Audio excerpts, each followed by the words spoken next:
안녕하세요. 미국주식론 대학의 미준입니다. 3월 3일 오늘의 미국주식 뉴스를 시작합니다. 미준 패밀리 여러분들, 새롭게 시작된 3월의 첫 번째 주 힘차게 정진하고 계시라고 믿습니다. 엊그제 영국에는요, 다음과 같은 기사가 등장을 했습니다. 이 기사는 영국의 기상청에서 발표한 내용인데요. 기사의 제목에 나와 있는 것처럼 지난 2월 달에 영국 쪽의 날씨를 살펴보니까 30년 만에 최악의 가뭄이 일어났다라는 소식입니다. 자, 그 밖에도 여러 가지 통계가 지금 나와 있는데 2023년 2월 달은요, 여러 가지 이상 기후 현상이 나타났다고 합니다. 자, 첫 번째를 보시면 영국 쪽의 강수량이 평소 평균치보다 반도 되지 않았다라고 나와 있고요.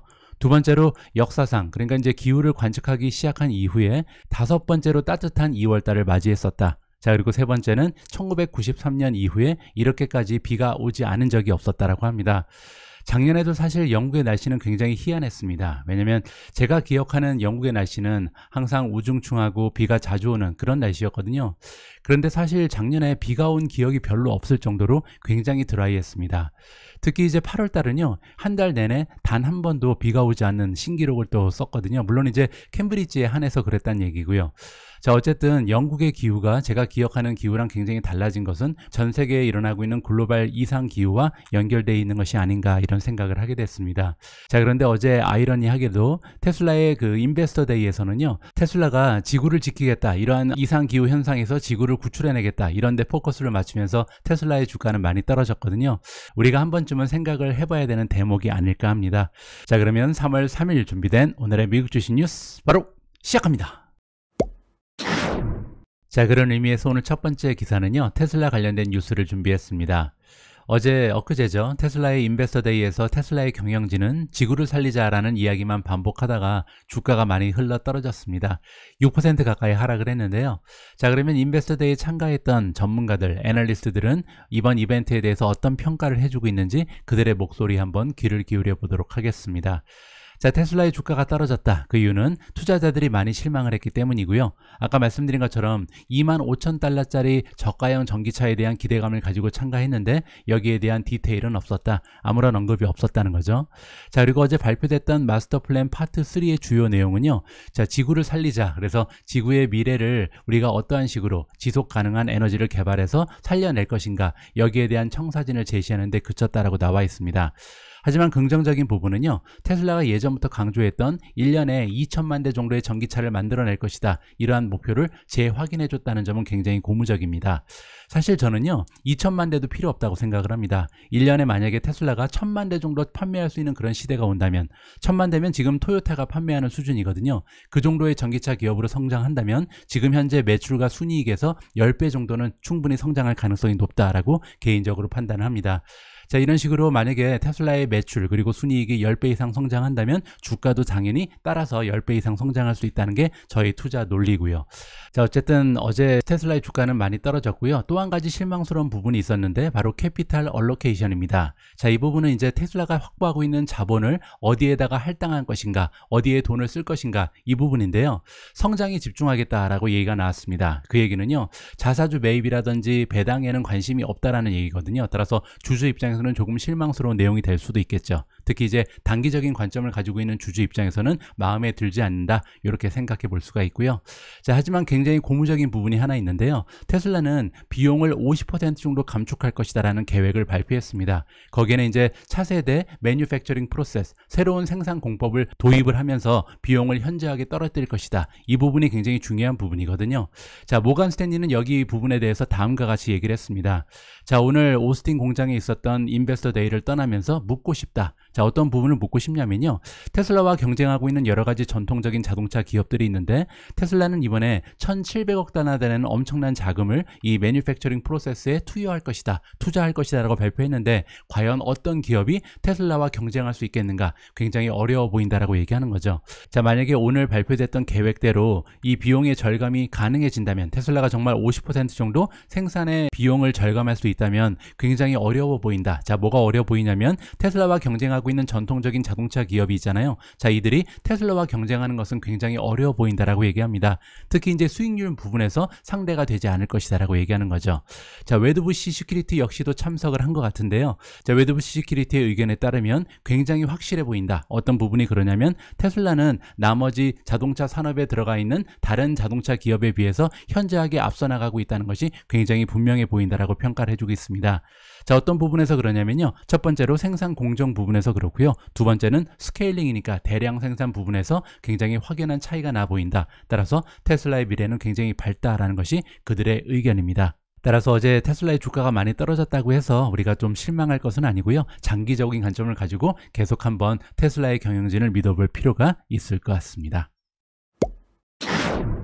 어제 구독자분들께서 남겨주신 댓글을 읽어보다가 다음과 같은 질문을 발견했습니다. 김영현님께서 남겨주신 댓글이고요.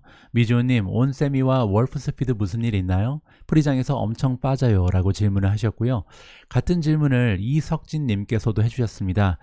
테슬라의 인베스터데이 도중에 이제 SiC 반도체, 전력 반도체라고 우리가 부르는 거죠. SiC 반도체에 대한 사용을 줄이겠다라는 내용이 발표되고 나서 주가가 많이 떨어지는데 여기에 관련된 정보가 있으면 공유를 해달라라고 부탁하셨습니다. 자, 그래서 다음 기사는요. 월프스피드에 관련된 그리고 온세미컨덕터에 관련된 기사를 준비했습니다. 자, 이번 기사의 제목을 보시면요. 로스 MKM이라는 투자기관에서 월프스피드를 디펜드해줬다. 자, 어제 테슬라 관련해서 주가가 떨어지고 있는 월프스피드를 변호해줬다. 이렇게 이해가 가능한데요. 어떤 얘기인지 한번 살펴보시죠. 자, 인베스터데이 도중에 테슬라가 발표를 했다. 자, 어떤 내용을 발표했냐면요. 앞으로 실리콘 카바이드를 사용하는 양을 줄일 수 있는 방법을 발견했다라고 발표했습니다. 자, 실리콘 카바이드는요. 실리콘과 카바이드를 합성한 거죠. 실리콘은 이제 여러분들 잘 알고 계신 것처럼 반도체를 만들 때 가장 많이 사용되는 규소죠. 자, 그런데 실리콘은 한 가지 약점이 있습니다. 열에 굉장히 약하거든요. 그래서 여러분들 이제 노트북 같은 걸 사용하실 때 열에 약하기 때문에 그 열을 식히기 위해서 팬을 장착해서 돌잖아요. 그래서 이 소리 때문에 굉장히 성가실 때가 있는데 이 카바이드라는 것은 탄화시킨다 이렇게 보시면 됩니다. 따라서 실리콘을 탄화시켜서 사용하는 것을 실리콘 카바이드라고 불리고요. 자, 이거를 우리가 전력 반도체라고 부릅니다. 자, 그래서 일반 실리콘에 비해서 실리콘 카바이드는 열 효율성이 굉장히 좋고요. 열에 강하다. 이렇게 우리가 이해를 해볼 수가 있거든요. 따라서 앞으로 전기차가 이제 활성화되는 시대가 오면 이 열에 강한 실리콘 카바이드가 굉장히 많은 폭으로 사용이 될 것이다. 이렇게 우리가 기대를 해볼 수가 있죠. 자, 그런데 문제는 테슬라가 얘기를 한 겁니다. 앞으로 실리콘 카바이드를 많이 사용하지 않을 수 있는 방법을 찾아냈다. 자, 이렇게 얘기하면서 주가가 많이 떨어진 종목들이 있거든요. 자, 하지만 투자기관인 로스 MKM이 얘기하기를 우리가 볼 때 우리의 의견에 따르면 테슬라는 역사를 가지고 있다. 자, 어떤 역사냐면요. 오버스테이트먼트니까 좀 과장해서 얘기한다. 이렇게 얘기하고 있는 겁니다. 따라서 테슬라가 얘기하는 걸 다 믿어서는 안 된다라고 얘기하는 거죠. 자, 애널리스트 이름은 크레이그 얼윈이고요. 자, 이번 인베스터데이 도중에 테슬라의 프레지던트가 등장했습니다. 파워트레인 엔지니어링 쪽에 사장을 맡고 있는 콜린 캠벨이 얘기를 했는데요. 실리콘 카바이드는 정말 대단한 반도체다. 따라서 전력 반도체는 정말 좋은 반도체라고 칭찬을 하죠. 자, 그런데 문제가 하나 있기 때문에 첨언을 했는데요. 너무나 비싸다라고 합니다. 그리고 스케일, 즉 대량 생산하기도 너무나 어렵다는 거죠. 대량 생산이 어렵기 때문에 굉장히 비싸다. 이렇게 우리가 해석해 볼 수가 있고요.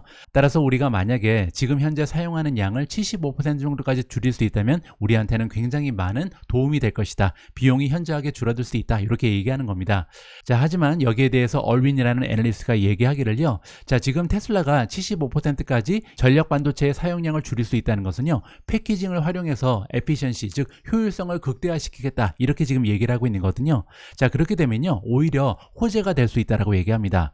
자, 그 얘기가 뭐냐면 지금 현재 실리콘 카바이드를 사용하지 않는 기업도 굉장히 많거든요. 그 이유는 여기 나와 있는 것처럼 대량 생산이 불가하기 때문에 굉장히 비싸다는 점입니다. 자, 그런데 만약에 테슬라가 얘기한 것처럼 앞으로 패키징을 굉장히 효율적으로 하면서 가격이 떨어지게 되면요. 오히려 많은 기업들이 앞으로 실리콘 카바이드를 이용하게 되겠죠. 그렇게 되면요. 실리콘 카바이드를 생산하는 기업들, 월프스피드라든지 온세미컨덕터, 그리고 ST마이크로 이런 기업들은 오히려 매출이 향상할 수 있는 좋은 기회가 될 수 있다. 이렇게 긍정적으로 해석을 해주고 있습니다. 자, 과연 얼윈이라는 전문가가 얘기한 것처럼 앞으로 실리콘 카바이드의 패키징 기술이 효율적으로 발전하면서 오히려 그 수요가 넘쳐나게 될지 이 부분을 우리가 조금 더 지켜봐야 할 것 같습니다.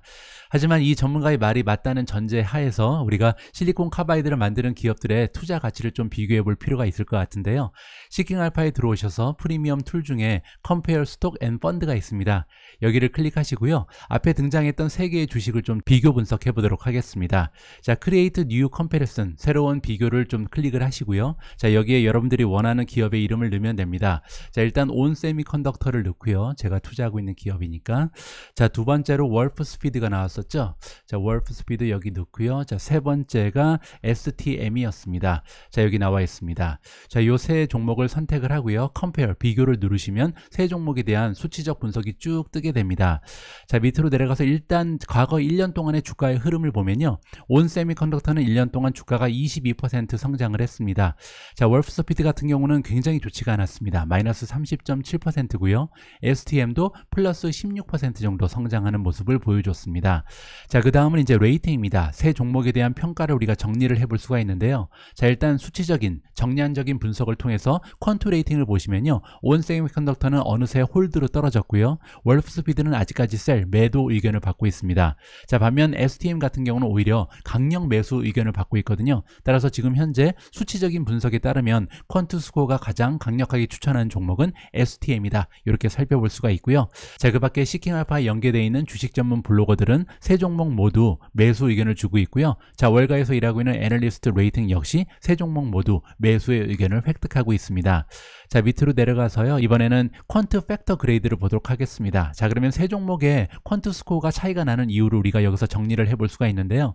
자, 일단 월프 스피드 같은 경우는 밸류에이션이 두 종목에 비해서는 조금 더 높은 편입니다. 따라서 굉장히 비싸다라고 볼 수가 있죠. 자, 그리고 뿐만이 아니고요. 월프 스피드 같은 경우는 성장세를 비교하고 나머지는 굉장히 좋지 않은 점수를 받고 있습니다. 수익률도 좀 떨어지고요. 모멘텀이라든지 EPS의 최근 수정 상태도 굉장히 좋지가 않다. 이렇게 우리가 정리를 해볼 수가 있는 거죠.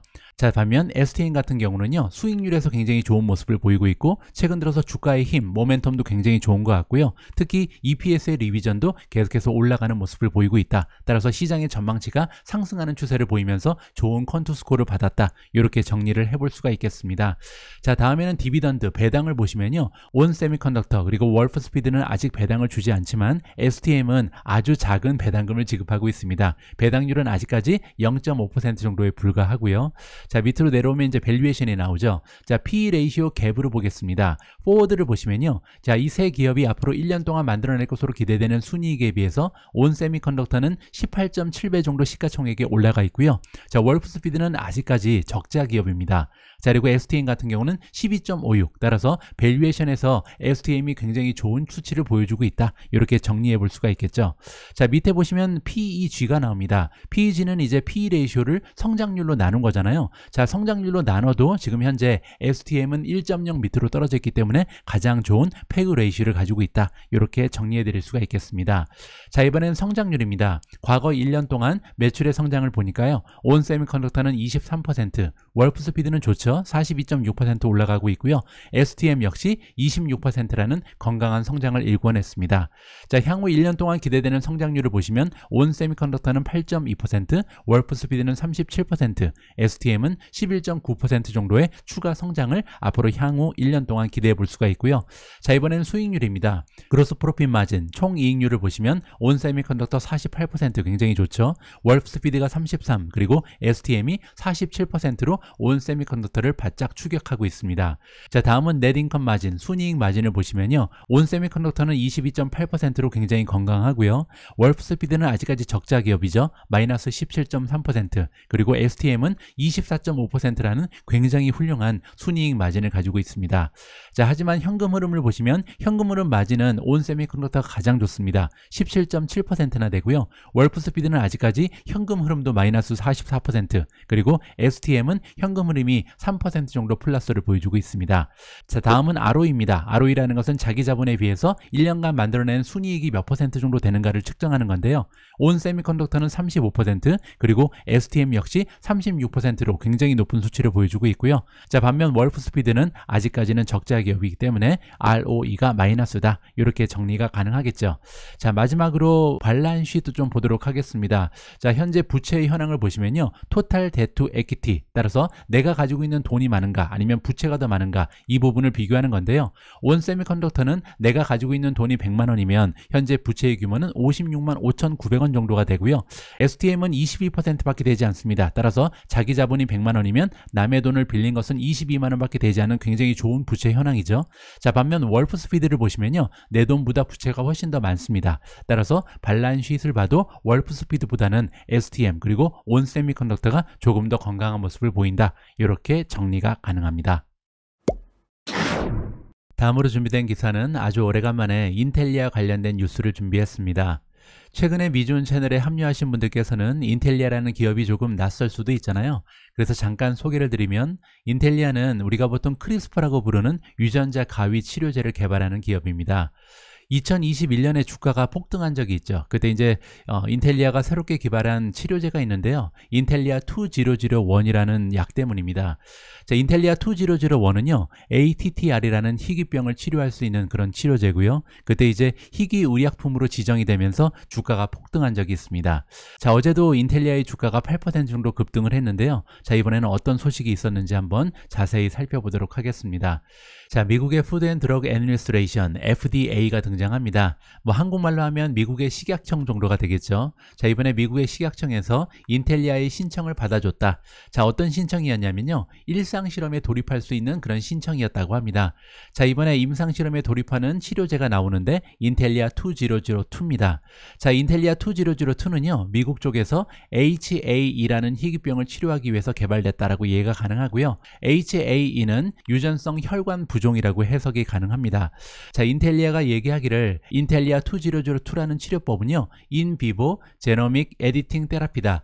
제노믹 에디팅 테라피가 이제 유전자 가위고요. 여기 나와 있는 인비보는 뭐냐면, 유전자 가위는 크게 두 가지가 있습니다. 인비보가 있고 엑스비보가 있는데요. 인비보라는 것은 유전자 가위를 신체로 투여하는 겁니다. 그래서 유전자 가위 자체가 치료제 역할을 한다. 이렇게 이해가 가능하고요. 엑스비보는 뭐냐면요, 유전자 가위를 이용을 해서 신체 밖에서 치료제를 미리 만들고 그리고 나서 만들어진 치료제를 신체로 투여한다.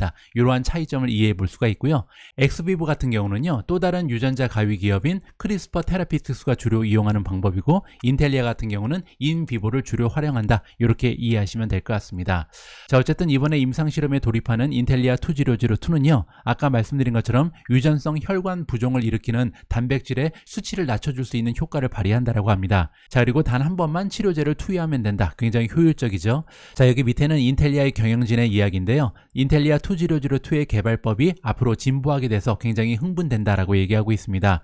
자, 그래서 조만간 프레이즈 2 이상실험에 돌입할 것으로 예상이 되고 있고요. 자, 올해 말까지는 임상실험 1에 대한 첫 번째 결과가 발표될 것이다 라고 그 가이드라인을 제시하고 있습니다.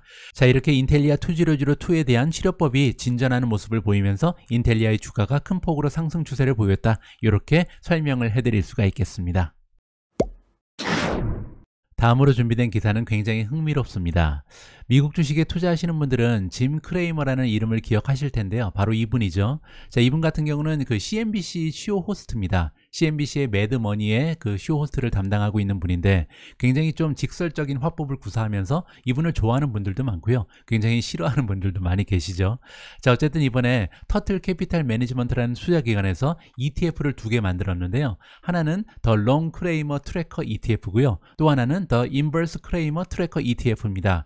첫 번째 거는 티커네임이 LJIM이고요. 두 번째 거인 티커네임이 SJIM이거든요. 자, 이 ETF의 운영 방식은 다음과 같습니다. CNBC 매드머니, 그리고 이제 트위터 상으로 이제 짐 크레이머가 이 주식은 좋다, 이 주식은 별로다, 이렇게 많은 얘기를 하잖아요. 자, 그러면 짐 크레이머가 추천한 주식들이 있을 텐데, 이 주식들을 모아서 만든 ETF가 LJIM이다. 이렇게 이해가 가능하고요. 자, 그리고 짐 크레이머의 말을 못 믿는 그런 투자자들을 위해서 SJIM이 등장했습니다. 자, 이거는요, 짐 크레이머가 좋다고 이제 얘기한 주식들이 있잖아요. 이 주식에 반대 투자를 하는 이런 형식으로 운영이 되는 ETF다. 따라서 여러분들 중에 혹시 짐 크레이머를 굉장히 사랑하거나 아니면 미워하는 분들은요, 이 두 개의 ETF를 이용을 해서 투자를 하시면 굉장히 좋은 효과가 있을 것 같습니다. 참고하시면 좋을 것 같습니다. 자, 지금부터는 헤드라인 중심으로 짧게 요점만 정리를 해드리도록 하겠습니다. 자, 어제 AMD의 주가가요, 떨어지다가 갑자기 올라가기 시작했다라고 합니다. 그러면서 플러스 2.75%를 보여줬는데, 그 이유는 뭐냐면 액티비스트 헤지 펀드인 서드포인트가 AMD를 매수했다라는 소식이 전달됐기 때문입니다. 자, 밑으로 조금 내려오시면요, 이 서드포인트라는 것은 굉장히 유명한 투자자 댄 로비 운영하고 있는 투자기관이고요. 그 운용 자금이 대단합니다. 자, 여기 보시면 데니엘 로비 운영하고 있는 서드포인트의 운용 자금이 나와 있는데 무려 60억 달러에 이릅니다. 보통 우리가 이제 슈퍼 인베스터, 큰 손이라고 얘기하는 그런 투자자 중에 한 명이 바로 댄 로비다. 이렇게 보시면 되고요. 댄 로비 이번에 AMD의 주가가 아직까지 굉장히 저렴할 때 주식을 매수했다. 이러한 소식이 들리고 있는 거죠. 자, 여러분은 참고로요, 서드포인트의 탑10을 잠깐 살펴보면요, 가장 비중이 높은 종목은 PCG입니다. 16.1%가 투자되고 있고요.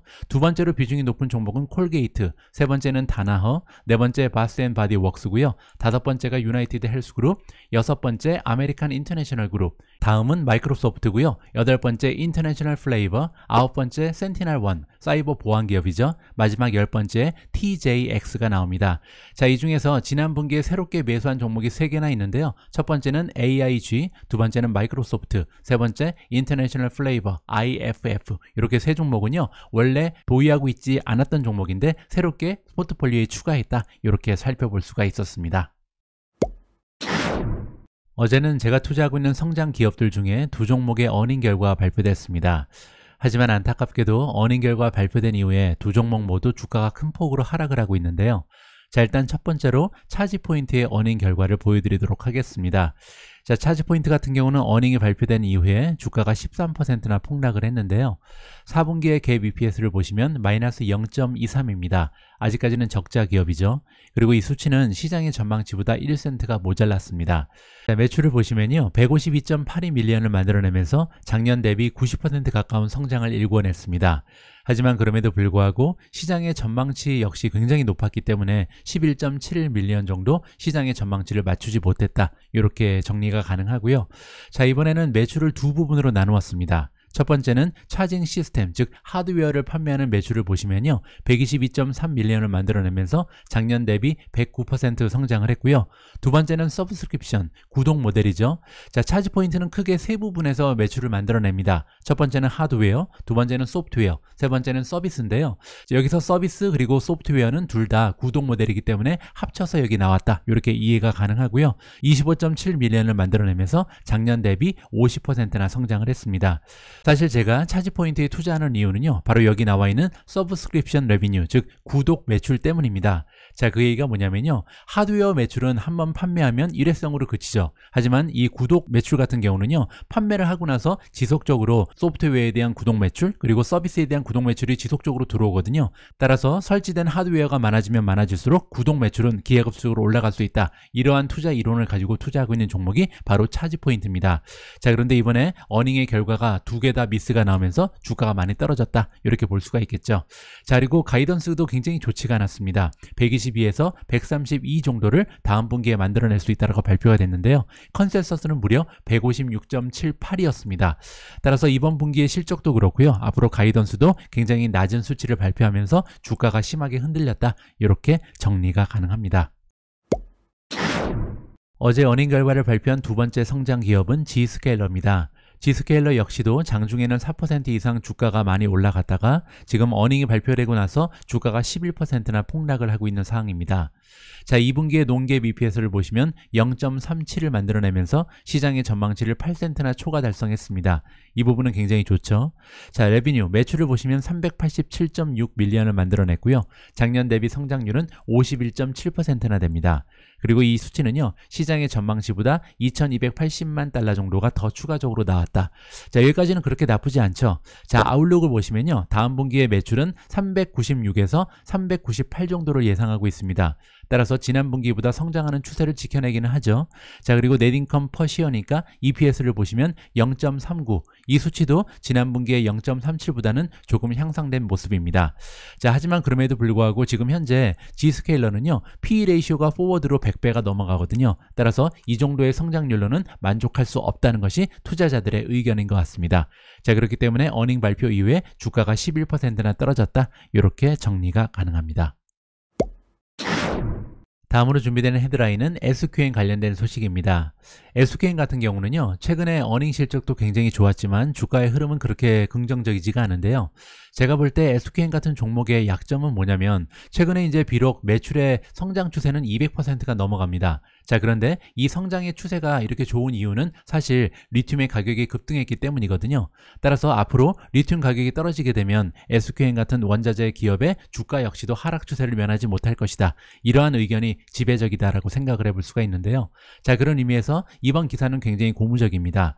자, 이번 기사의 내용을 보시면요, 리튬 생산 기업인 SQM이 목요일날 발표하기를 3.4 빌리언, 34억 달러나 되는 자본을 2025년까지 투자를 해서요, 지금 칠레 쪽에서 나오는 리튬의 생산량을 증가시킬 거라고 합니다. 지금 현재는요, 매년 180K 톤이니까 18만 톤 정도를 생산하고 있는데 이 수치를 다가오는 2025년까지는 21만 톤으로 늘릴 수 있다, 이렇게 발표가 됐거든요. 따라서 생산량 자체가 늘어난다면 앞으로 매출의 증가 추세를 우리가 기대해 볼 수가 있지 않을까, 이렇게 정리가 가능한 거죠. 자, 이런 식으로 SQM이 생산 규모를 늘리는 이유는 뭐냐면요, 그들 자체 분석에 따르면 앞으로 리튬의 수요는 계속해서 늘어날 것이라고 보는 것 같습니다. 앞으로 2025년 정도가 되면요, 리튬의 수요는 150만 메트릭 톤 가까이 될 것이다라는 것이 그들의 전망입니다. 따라서 계속해서 수요가 넘쳐날 것이다라는 것이 SQM의 의견이고요. 따라서 생산 시설을 늘려나간다, 이렇게 설명이 가능합니다.